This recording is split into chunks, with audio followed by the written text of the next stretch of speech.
भगवान श्री राम के मृत्यु वरण में सबसे बड़ी बाधा उनके प्रिय भक्त हनुमान थे, क्योंकि हनुमान के होते हुए यम की इतनी हिम्मत नहीं थी कि वो राम के पास पहुंच चुके, पर स्वयं श्री राम से इसका हल निकाला। एक दिन राम जान गए कि उनकी मृत्यु का समय हो गया था।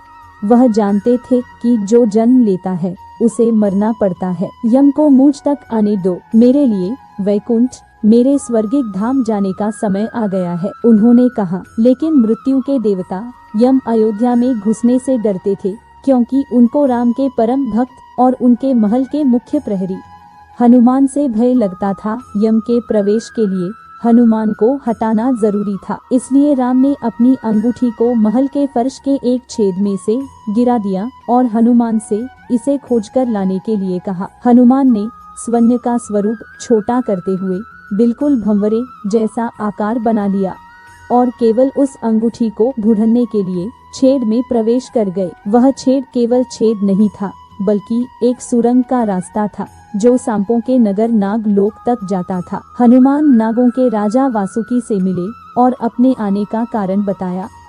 वासुकी हनुमान को नागलोक के मध्य में ले गए, जहां अंगूठियों का पहाड़ जैसा ढेर लगा हुआ था। यहाँ आपको राम की अंगूठी अवश्य ही मिल जाएगी, वासुकी ने कहा। हनुमान सोच में पड़ गए कि वो कैसे उसे ढूंढ पाएंगे, क्योंकि ये तो भूसे में सुई ढूंढने जैसा था।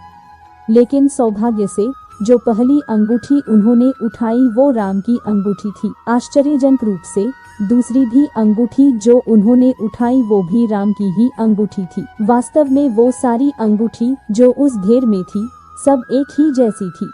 इसका क्या मतलब है, वह सोच में पड़ गए। वासुकी मुस्कुराए और बोले, जिस संसार में हम रहते हैं वो सृष्टि व विनाश के चक्र से गुजरती है। इस संसार के प्रत्येक सृष्टि चक्र को एक कल्प कहा जाता है। हर कल्प के 4 युग या 4 भाग होते हैं।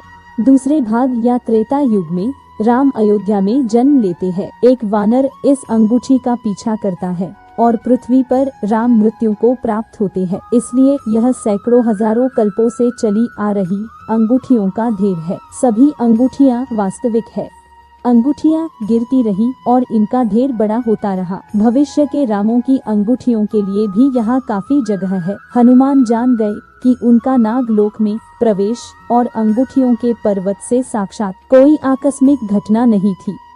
यह राम का उनको समझाने का मार्ग था कि मृत्यु को आने से रोका नहीं जा सकेगा। राम मृत्यु को प्राप्त होंगे, संसार समाप्त होगा, लेकिन हमेशा की तरह संसार पुनः बनता है और राम भी पुनः जन्म लेंगे।